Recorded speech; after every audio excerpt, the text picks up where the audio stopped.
अस्सलाम वालेकुम everyone, welcome to another video of short lectures by Abdul Qadir. तो दोस्तों, आई होप कि आप बिल्कुल ठीक होंगे। तो आज की वीडियो हमारी है एक पोस्ट से रिलेटेड, जो कि मैंने हमारे फेसबुक ग्रुप में शेयर की थी। जिन लोगों ने अभी तक वो ग्रुप ज्वाइन नहीं किया तो वो भी लाजमी ज्वाइन करें। इंशाल्लाह आपकी हेल्प होगी, वहाँ पे गाइडेंस मिलेगी आपको प्रॉपर, और आपकी जो भी क्यूरीज होंगी वो वहाँ पे इंशाल्लाह रिजॉल्व की जाएंगी। उसका लिंक आपको डिस्क्रिप्शन में मिल जाएगा। मैंने ग्रुप में एक पोस्ट शेयर की थी कि आप लोगों को नेवी सिविलियंस की ज्वाइनिंग और उसके मुतालिक जो भी क्वेश्चंस हैं वो उस पर कमेंट करें, और इंशाल्लाह हमारे यूट्यूब चैनल पे वो वीडियो अपलोड हो जाएगी। आपके क्वेश्चंस की तरफ जाने से पहले, ये जैसे कि आप पोस्ट में देख रहे हैं, ये नेवी की तरफ से ऑफिशियल अनाउंसमेंट है कि सिविलियंस के टेस्ट जो हैं वो अक्टूबर के तीसरे या चौथे हफ्ते में आपके टेस्ट शेड्यूल होंगे, और आप लोगों को मोबाइल पे एसएमएस आ जाएगा जो मोबाइल नंबर आपने रजिस्ट्रेशन के टाइम पे ऐड किया था। तो नेवी में एज सिविलियन आपने अप्लाई किया है तो I am more than sure कि इंशाल्लाह मोर देन 90% क्यूरीज हैं वो आपकी रिज़ॉल्व हो जाएंगी। तो मेरी रिक्वेस्ट है कि काइंडली ये वीडियो एंड तक देखिएगा, इंशाल्लाह आपकी ज़रूर हेल्प होगी, ज़रूर गाइडेंस मिलेगी। उससे पहले मैं कुछ रिक्वेस्ट करना चाहता हूँ। ये मेरी रिक्वेस्ट है उन लोगों से जो पोस्ट या कमेंट कर रहे होते हैं, जो इनबॉक्स कर रहे होते हैं। तो इनबॉक्स के हवाले से मेरी ये रिक्वेस्ट है कि आप लोग काइंडली डायरेक्ट अपनी क्यूरी मैसेज किया करें। आप हाय, हेलो, अस्सलाम वालेकुम ठीक है करें, लेकिन उसके साथ ही अपनी क्यूरी भी ऐड कर दें, ताकि जो ही फ्री होने के बाद मैं मैसेज आपका देखूं, मैं आपकी क्यूरी को भी रिस्पॉन्ड कर सकूं, उसका भी मैं आपको जवाब दे सकूं। तो मेरी रिक्वेस्ट है आप लोगों से कि अगर आप इनबॉक्स में कभी मैसेज कर रहे होते हैं तो साथ ही साथ अपना सवाल भी भेज दिया करें, ताकि जब भी मैं देखूं मैं उसका जवाब दे दूं। उसके अलावा जो लोग पोस्ट करते हैं ग्रुप में या कमेंट करते हैं, तो वो काइंडली इतना किया करें कि ग्रुप में जब आप आते हैं तो सबसे टॉप पे आपको अनाउंसमेंट के साथ सी ऑल का ऑप्शन नज़र आ रहा होता है। एक दफ़ा ग्रुप की अनाउंसमेंट इस ग्रुप में है या किसी और भी ग्रुप में, एक दफ़ा ग्रुप की अनाउंसमेंट देख लिया करें। बहुत से सवालों के जवाब तो आपको वहीं अनाउंसमेंट्स में ही मिल जाएंगे। उसके अलावा थोड़ा सा डीप चले जाया करें पोस्ट करने से पहले। उसी ग्रुप में कहीं ना कहीं आपको लाजमी सेम क्यूरी मिल जाएगी, जिसका किसी न किसी ने कमेंट्स में जवाब भी दिया होगा। फिर बहुत ज़्यादा ये चीज़ मैंने नोटिस की है कि एक आदमी अपनी क्यूरी पोस्ट करता है और उसे कमेंट्स में जवाब मिल भी जाता है, लेकिन फिर नीचे कमेंट लोगों के आ रहे होते हैं, हाँ मेरी भी ये क्यूरी है, क्या करूँ क्या करूँ। रिक्वेस्ट है कि काइंडली पहले एक दफ़ा सारे कमेंट्स या उनके जो कमेंट्स के रिप्लाइज होते हैं वो एक दफ़ा देख लिया करें, फिर आपको कमेंट की भी ज़रूरत नहीं पड़ेगी, आपको वहीं पे जवाब मिल जाएगा। अब बात कर लेते हैं उन रैंडम क्वेश्चंस की जो बहुत ज़्यादा इनबॉक्स में, मुख्तलिफ़ कमेंट सेक्शंस में, मुख्तलिफ़ पोस्ट के थ्रू पूछे जाते हैं। और इनके जवाब के बाद हम चलेंगे उस पोस्ट पे जो कमेंट्स आए उनके क्वेश्चंस की तरफ। सबसे पहले तो ये कि स्लिप के बारे में बहुत सी कन्फ्यूजन है। बहुत से लोग ऐसे हैं जिन्होंने अभी तक अपनी स्लिप डाउनलोड नहीं की। तो मैं आप लोगों से रिक्वेस्ट करता हूँ कि टेस्ट की डेट, टाइम आपको एसएमएस के थ्रू आएगा, वो स्लिप पे नहीं आएगा। आप लोग काइंडली उसका प्रिंट नहीं भी निकलवाना चाह रहे हैं अभी, या वो फैसिलिटी आपके पास करीबी जगह पे मौजूद नहीं है, तो आप कम से कम उस स्लिप को डाउनलोड कर लें, अपने पास कंप्यूटर में सेव कर लें। क्योंकि आप लोगों को भी पता है कि इन हालात की वजह से बहुत सी चीज़ें डिले हुई हैं, और अभी चूँकि अल्हम्दुलिल्लाह काफ़ी हालात बेहतर हो रहे हैं। इवन जो सेकंड वेव भी है वो भी काफ़ी कंट्रोल में है अभी तक। तो जितने भी पेंडिंग वैकेंसीज़ थी सेलर्स की, या जो पेंडिंग रिज़ल्ट्स थे, वो अभी अपलोड भी होना शुरू हो जाएंगे इंशाल्लाह नवंबर दिसंबर में ही। और जो नई सेलर्स की या जो ऑफिसर्स की या कैडेट्स की, वो जॉब्स की भी ऐड आना शुरू हो जाएंगी। तो इशू ये होगा कि जब वो एड्स आ गई और उनकी रजिस्ट्रेशन स्टार्ट हो गई तो आपका डेटा ओवरलैप हो जाएगा। उस टाइम पे आपको मोबाइल पे एसएमएस तो आया होगा कि आपका टेस्ट इस डेट को है, और जब आप वेबसाइट पे जाएंगे तो आपको स्लिप नज़र ही नहीं आ रही होगी। उसकी वजह ये होगी कि वो डेटा सेलर्स के साथ वो चेंज हो चुका होगा। सिविलियंस का डेटा हटा के सेलर्स का डेटा अपलोड हो चुका होगा, और उस टाइम पे आप सर पकड़ के बैठे होंगे, और फिर यहीं पे कमेंट्स और यहीं पे पोस्ट आ रही होंगी कि अब हम क्या करें। तो बहुत सिंपल तरीका है, आप www.joinparknavy.gov.pk ये वेबसाइट आपके सामने है, ये ओपन करें।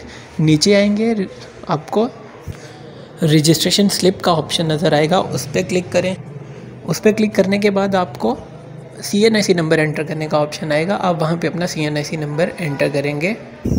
तो अगर आपने एक जॉब के लिए ही सिर्फ अप्लाई किया था, सिर्फ एक पोस्ट के लिए अप्लाई किया था, तो आपकी स्लिप ओपन हो जाएगी। और अगर आपने, जैसे कि हम एक रैंडम यहाँ पे CNIC नंबर एंटर करते हैं जिस पे ऑलरेडी अप्लाई हुआ है, जस्ट फॉर चेकिंग कि क्या प्रोसीजर है, क्या तरीक़ाकार है, तो ये हम CNIC नंबर एंटर करेंगे। तो ये आप देख सकते हैं 2 पोस्ट पे अप्लाई हुआ था, तो दोनों के रोल नंबर आ जाएंगे। अगर एक पोस्ट पे अप्लाई किया होता तो direct roll number slip open होती। एक से ज़्यादा पे किया है, जैसे अभी हम ये दूसरा एक CNIC नंबर एंटर करते हैं, ये जैसे कि यहाँ पे 4 रोल नंबर हमारे पास शो हो रहे हैं, तो ये 4 पोस्ट पे अप्लाई किया गया है CNIC के थ्रू। आपने भी अगर एक से ज़्यादा पे अप्लाई किया है तो आपको इस तरह रोल नंबर शो होंगे और आपने एक एक करके ओपन करना है और अपनी स्लिप को सेव कर लेना है। प्रिंट नहीं निकलवाना चाह रहे ना निकलवाएं, लेकिन अपने पास सेव कर लें। स्क्रीनशॉट नहीं लेना, उसको PDF में सेव करना है। उसके लिए आप इस तरह अपनी रोल नंबर स्लिप ओपन करेंगे, आपके सामने स्लिप खुल जाएगी। नीचे आएंगे तो आपको इंस्ट्रक्शंस शो होंगी कि आपने टेस्ट के टाइम पे क्या क्या चीज़ें लेके आनी है। तो आपके पास अपना CNIC या बेफार्म होना चाहिए। जिस एकेडमिक क्वालिफ़िकेशन की बेस पे आप एलिजिबल हुए, अगर आप ग्रेजुएशन की बेस पे अप्लाई किया था आपने, या इंटर की लेवल पे, या मैट्रिक की बेस पे, तो वो डॉक्यूमेंट्स आपके पास मौजूद होने चाहिए जिस पे आपके मार्क्स क्लियरली मेंशन होने चाहिए, जिससे वो परसेंटेज कैलकुलेट कर सकें। जितने आपने मार्क्स लिए और जितने टोटल मार्क्स हैं वो वहाँ पे उस रिज़ल्ट कार्ड पे शो होने चाहिए। क्योंकि 40% रिक्वायर्ड थे अप्लाई करने के लिए, तो वो कंफर्म करेंगे कि 40% हैं या नहीं। उसके अलावा आपका डोमिसाइल आपके पास होना चाहिए। और जिन लोगों के पास अभी तक CNIC या डोमिसाइल नहीं है, और तो वो जल्दी से जल्दी अप्लाई कर लें। CNIC जिन लोगों की एज 18 से ऊपर है वो अप्लाई करें CNIC के लिए। और टेस्ट के टाइम पे उसकी आप जो टोकन होता है CNIC का भी, जो रिसीट होगी आपके पास डोमिसाइल की, टेस्ट के टाइम पे आपके पास वो मौजूद होनी चाहिए। और जो फ़ीस इसकी जमा करवाने का प्रोसीजर है वो आपने कैश, सिविलियन की एक पोस्ट के लिए 200 रुपीज़ उसकी फ़ीस है, वो आपने कैश लेके जानी है अपने साथ टेस्ट के दिन, और वो सेंटर में ही स्टाफ आपसे कलेक्ट कर लेगा। तो रोल नंबर स्लिप डाउनलोड करने के लिए आपने क्या करना है, सबसे नीचे आपको टेक प्रिंट का ऑप्शन नज़र आएगा, आपने उस पर क्लिक करना है। इस तरह एक विंडो आपके सामने ओपन हो जाएगी। रिमेंबर, मैं फिर से कह रहा हूँ, आपने कंप्यूटर या लैपटॉप से ये आपने स्लिप डाउनलोड करनी है, मोबाइल के थ्रू ये डाउनलोड नहीं होगी। आपने कंप्यूटर या लैपटॉप के थ्रू ही डाउनलोड करनी है। इस तरह विंडो ओपन होगी तो ऊपर राइट साइड पे जहाँ पे प्रिंटर लिखा हुआ है उसके नीचे डेस्टिनेशन का ऑप्शन है। डेस्टिनेशन को आपने वहाँ पे सामने क्लिक करके सेव एज़ PDF का ऑप्शन सेलेक्ट करना है और नीचे सेव पे क्लिक करना है। विंडो ओपन हो जाएगी। तो लैपटॉप या कंप्यूटर में आपने जिस भी फोल्डर में जहाँ पे भी अपनी स्लिप सेव करनी है वो आपके रोल नंबर के साथ सेव हो जाएगी। वो आप अपने पास सेव रखें। जिस टाइम पे आपकी टेस्ट डेट आपको SMS के थ्रू इन्फॉर्म होगी, आपने इसी का ही प्रिंट अपने साथ और जो जो डॉक्यूमेंट्स चाहिए वो अपने साथ लेके जाने हैं। फिर एक क्वेश्चन था अप्लाई करते हुए फॉर्म में मिस्टेक, जिसको हमने पिछली वीडियो में भी कवर किया था, लेकिन फिर भी लोग अभी तक पूछ रहे हैं। तो आपके फॉर्म में सिर्फ 2 मिस्टेक्स ऐसी हैं जो कि ठीक नहीं हो सकती। एक, बाय मिस्टेक अप्लाई करते हुए आपने CNIC नंबर गलत लिखा और बाद में अपने ओरिजिनल CNIC से अप्लाई भी नहीं किया, तो आप वो स्लिप अपने साथ ले जाते हैं टेस्ट देने के लिए जिसमें रोल नंबर जिसमें आपका CNIC नंबर गलत लिखा हुआ है। वो हो सकता है टेस्ट के टाइम पे जल्दी में स्टाफ को पता ना चले और वो आपको अलाउ भी कर दे टेस्ट देने के लिए, लेकिन अगली स्टेजेस में अगर आप टेस्ट क्वालिफाई करते हैं, आपको डॉक्यूमेंट सबमिशन के लिए बुलाया जाता है, तो उस टाइम पे आपकी एप्लीकेशन रिजेक्ट कर दी जाएगी।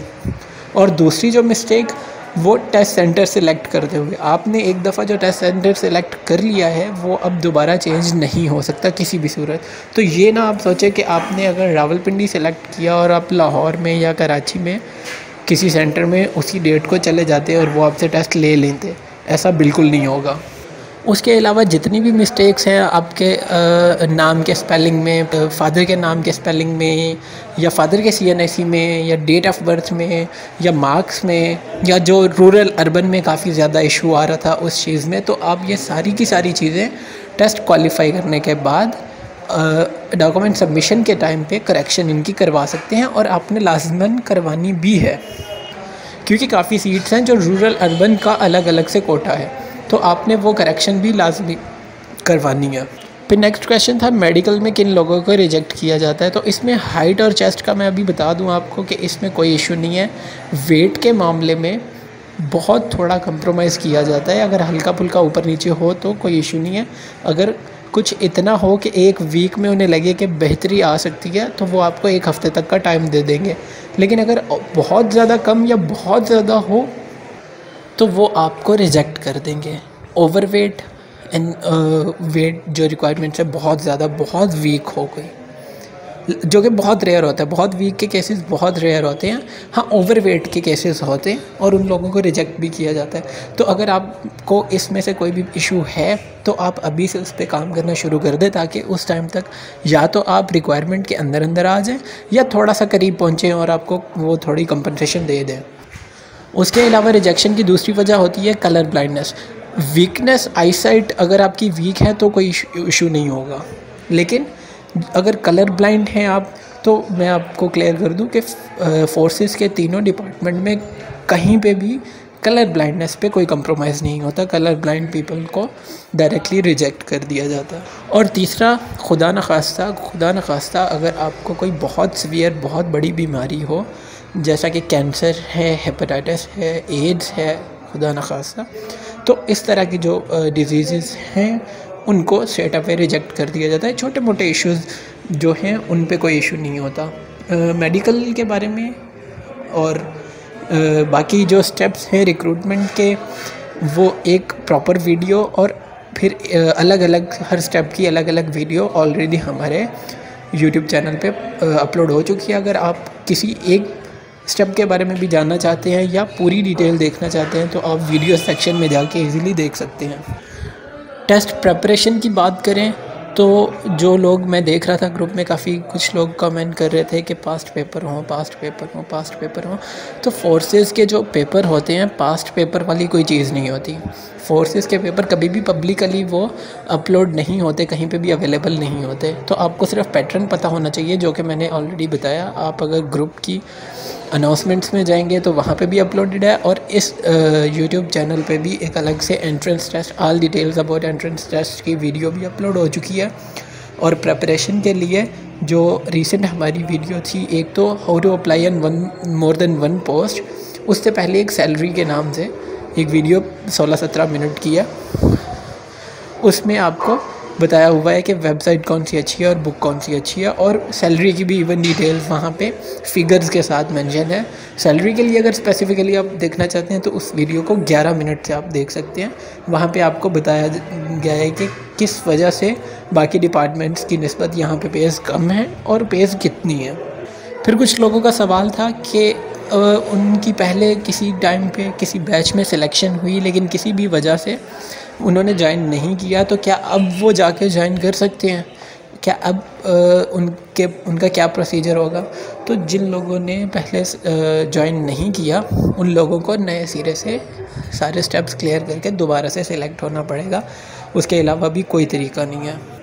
अब हम चलते हैं उस पोस्ट के ऊपर जो आप लोगों के कमेंट्स हैं उनके जवाब की तरफ। तो सबसे पहले ये कमेंट है, एलडीसी के टेस्ट में फ़िज़िक्स, केमिस्ट्री, बायो का पोर्शन होता है नहीं होता? तो मैं हर जगह पे जहाँ पे भी टेस्ट पैटर्न की बात की है वहाँ पे मैंने क्लियरली मेंशन किया है कि वहाँ पे नहीं होता। एलडीसी, यूडीसी, असिस्टेंट, इन लोगों के लिए, क्योंकि ये जनरल पोस्ट होती हैं, इसके लिए कंपल्सरी नहीं होता कि आप साइंस पढ़ के आएँ। तो जहाँ पे कंपल्सरी नहीं है साइंस, वहाँ पे साइंस के सब्जेक्ट्स का भी आना बेमानी। वाजिद अली का क्वेश्चन है कि टेस्ट की डेट शो नहीं हो रही, तो मैं इसका जवाब पहले भी दे चुका हूँ।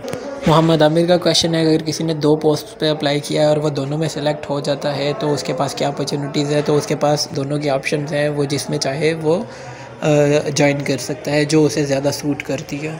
फिर जैसा कि मैंने कहा था कि इन सिचुएशंस की वजह से डेट्स नवंबर दिसंबर में जा सकती हैं, तो अक्टूबर के ये इन्होंने 3rd और 4th वीक का बोला है, लेकिन आई स्टिल से कि ये नवंबर में जा सकती हैं। लेकिन इसका ये बिल्कुल मतलब नहीं कि एट अ टाइम वो दोनों जॉब इकट्ठी शुरू नहीं हो सकती। सेलर की भी आ सकती हैं। इवन आपके टेस्ट स्टार्ट होने से पहले, सिविलियन के टेस्ट स्टार्ट होने से पहले भी सेलर्स की ऐड आ सकती है।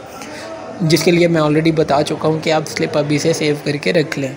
शॉर्ट लिस्टेड कैंडिडेट्स के कितने % चांस होते हैं सिलेक्शन के? तो जो फाइनल सिलेक्शन होती है उसमें आपका मैटर कर रहा होता है जो एजुकेशनल आपकी एकेडमिक आपके ग्रेड्स, उसके अलावा आपने जो एंट्रेंस टेस्ट में जो स्कोर लिया, उसके बाद फिर आपके इंटरव्यू के मार्क्स, और जिन पोस्ट में ट्रेड टेस्ट है, जिन टाइपिंग है, ड्राइविंग है, फाइनल मेरिट में ये तीनों चीज़ें देखी जाएंगी। और जहाँ पे ट्रेड टेस्ट है, टाइपिंग टेस्ट है, वहाँ पे अगर 25 या 30 की टाइपिंग रिक्वायर्ड है और जिसकी 40-45 होगी उसको ज़्यादा तरजीह दी जाएगी।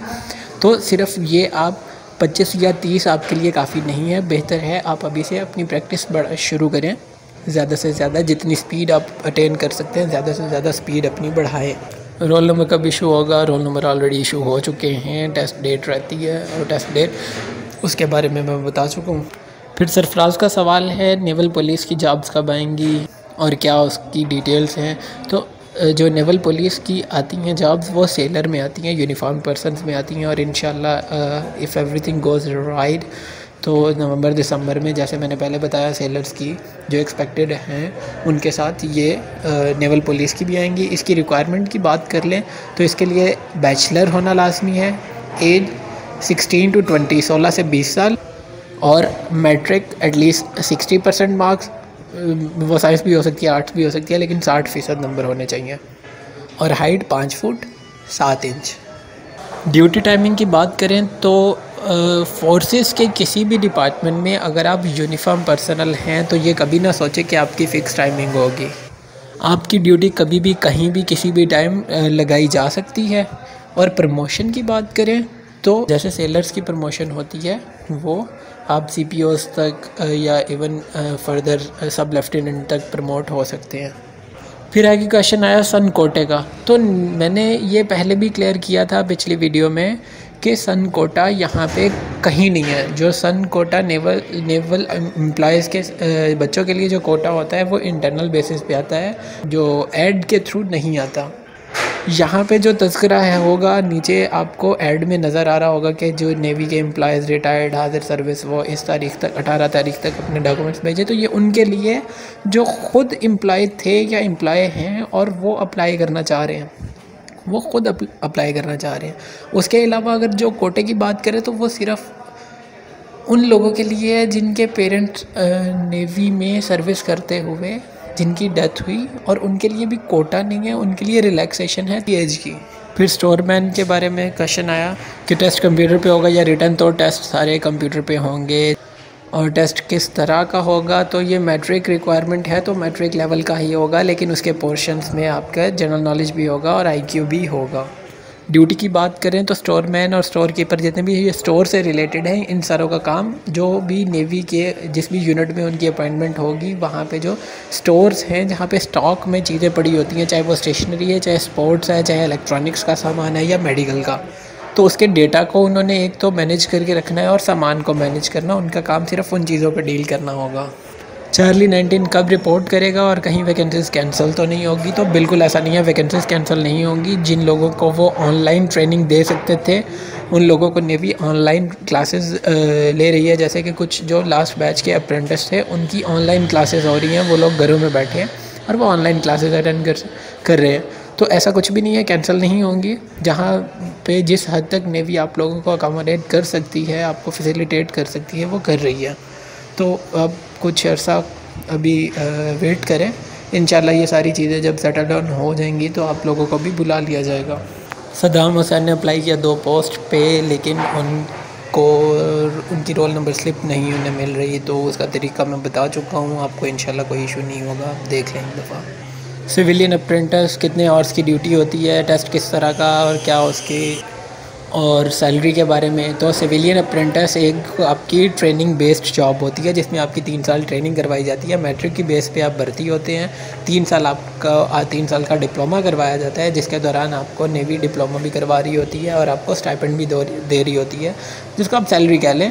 एक वजीफ़ा दे रही होती है तकरीबन 11,000 के करीब, और उसके बाद आप ज्वाइन करते हैं जब, और उस दौरान आप सिविलियन अप्रेंटिस की पोस्ट पे 7वें स्केल में होते हैं। अगर आप हायरिंग या दूसरी फैसिलिटीज़ अवेल करना चाहते हैं तो वो आपको स्केल 7 के हिसाब से होंगी। और 3 साल के बाद आपको HSG 1 का स्केल मिलेगा, लेकिन उसमें ये शर्त शामिल होती है, अगर सीट्स अवेलेबल हों तो जितने उनके पास ग्रेजुएट होते हैं उनको उस हिसाब से रैंक के हिसाब से उनको सीट मिल जाती है। और ये चांसेस हैं कि 3 साल के डिप्लोमा के बाद नेवी आपको घर भेज सकती है अगर सीट्स अवेलेबल नहीं होती।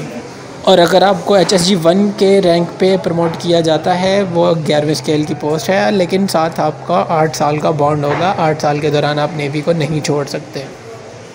उसके अलावा अप्रेंटिस की मज़ीद जो डिटेल्स हैं वो आपको पिछली वीडियो के बिल्कुल एंड पे आपको मिल जाएंगी।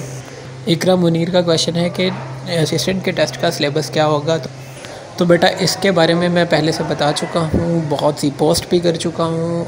3 इसके पोर्शन होंगे। पहला 75 MCQs आपके IQ के होंगे जो आपने 30 मिनट में सॉल्व करने हैं। दूसरा पोर्शन आपका एकेडमिक का होगा जिसमें आपके इंग्लिश के, इस्लामिक स्टडीज़ के, पाकिस्तान अफेयर्स के और जनरल नॉलेज के 50 MCQ होंगे जो आपने 20 मिनट में सॉल्व करने हैं। तीसरा पोर्शन आपका कंप्यूटर बेस्ड होगा जिसमें बेसिक कंप्यूटर से रिलेटेड, MS ऑफिस से रिलेटेड 25 MCQs होंगे जो आपने 20 मिनट में सॉल्व करने हैं। और स्टेप बाय स्टेप ये चीज़ें, आप पहला पोर्शन अगर पास करते हैं तो फिर आप दूसरे पोर्शन पे मूव करेंगे, दूसरा पोर्शन पास करेंगे तो तीसरे पोर्शन पे मूव करेंगे। तीसरे पोर्शन के एंड पे आपको बताया जाएगा कि आप पास हैं या अनफॉर्चुनेटली आप फेल हैं। तो पासिंग क्राइटेरिया की बात करें तो आपने 40% मार्क्स हर पोर्शन में लेने हैं और ओवरऑल आपके 50% मार्क्स होने चाहिए। वो कैलकुलेट आप कर सकते हैं और उसके बाद आपको पास या फेल शो किया जाएगा, लेकिन वो क्वालिफाइड में नहीं आएगा। इसकी डिटेल्स के बारे में मैं पिछली वीडियो में बता चुका हूँ, वहाँ पे आपको क्लियर हो जाएगा कि जो लोग पास होते हैं वो क्वालिफाई क्यों नहीं कर पाते। दोबारा से निगारिश का क्वेश्चन है कि जो IQ का पोर्शन है 75 में से कितने सवाल आपके सही हो, तो वो मैं बता चुका हूँ आपको। वीडियो काफ़ी लंबी हो गई, सॉरी फॉर दैट, लेकिन आप लोगों के सवालों का जवाब देना भी ज़रूरी था। आफाक अहमद का क्वेश्चन है कि नेवी सिविलियन के लिए चेस्ट की मेजरमेंट के बारे में क्या सीन है, कितनी रिक्वायरमेंट है। तो ऐसी कोई रिक्वायरमेंट नहीं है, यू शुड लुक गुड, उसके अलावा कोई रिक्वायरमेंट नहीं है। आप बहुत ज़्यादा कमज़ोर या बहुत ज़्यादा हेल्दी नहीं होने चाहिए, क्योंकि उसकी वजह से आपकी चेस्ट प्रॉब्लम नहीं करेगी, आपका वेट प्रॉब्लम करेगा। तो ये आप लोगों के वो क्वेश्चंस थे जो आपने कमेंट्स में पूछे या जो मैंने रैंडम क्वेश्चंस पिक करने के बाद उनको आंसर किया, जो मुझे इनबॉक्स में या फिर मुख्तलिफ पोस्ट में नज़र आए। इसके अलावा अगर आप लोगों के जहन में कोई सवाल है तो आप हमारे ग्रुप में पोस्ट कर सकते हैं, यहाँ वीडियो के नीचे कमेंट कर सकते हैं। लेकिन उससे पहले मेरी एक रिक्वेस्ट है कि आप एक दफ़ा ग्रुप की अनाउंसमेंट सारी गो थ्रू कर लें, और सारी नहीं तो चंद एक करेंगे, इंशाल्लाह आपकी क्यूरीज का आपको जवाब मिल चुका होगा, या फिर इसी चैनल पे जो ऑलरेडी अपलोडेड वीडियोस हैं उनमें आपको जवाब मिल जाएगा। उसके बाद भी अगर आप लोगों के कोई भी सवाल हैं तो आप पोस्ट कर सकते हैं विदाउट एनी हेजिटेशन, यहाँ पे कमेंट कर सकते हैं। इंशाल्लाह I will try my best to answer your queries. और बस आज के लिए इतना ही, वीडियो काफ़ी लंबी हो चुकी है, I am sorry again for that. Very good luck for your test, और काइंडली मुझे भी अपनी दुआ में याद रखिएगा। अपना और अपने प्यारों का ख्याल रखें। अल्लाह हाफ़िज़।